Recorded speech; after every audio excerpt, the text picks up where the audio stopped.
नमस्ते सम्पूर्णलाई। मेरो YouTube channel याङफुङ कृषि तथा एग्रो फार्मको युट्युब च्यानल हो यो। यहाँहरूलाई आज मैले भिडियो देखाउन गइरहेको छु मेरो प्यारी जीवनसाथी इक्सा मिफोक नेम्बाङको मेहनतलाई।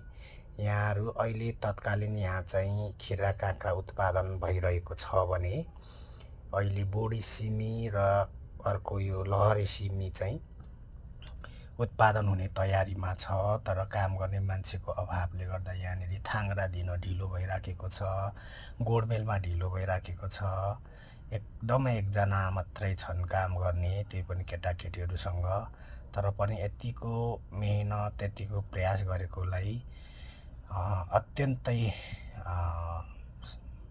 राम्रो मान्नुपर्छ। किनभने मेरो जीवनसाथीको यो मेहनतलाई म चाहिँ सलाम गर्छु। नेपालमा यो कामदार नपाउने समस्याले गर्दा यहाँ चाहिँ अब के गर्छु भन्दा पनि धेरै समस्याहरू छ। त्यसले गर्दाखेरि समयमा उत्पादन गर्न नसकिने, समयमा बजार पुर्याउन नसकिने समस्याहरू छ।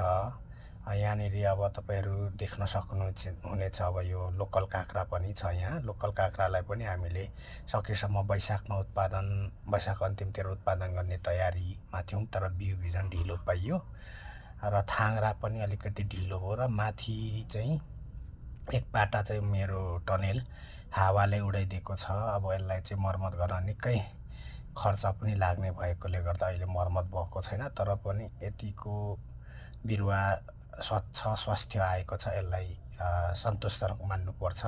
अन्त्यमा यहाँलाई सम्पूर्णलाई मेरो कृषि युट्युब च्यानल लाइक सब्सक्राइब गरिदिनु होला।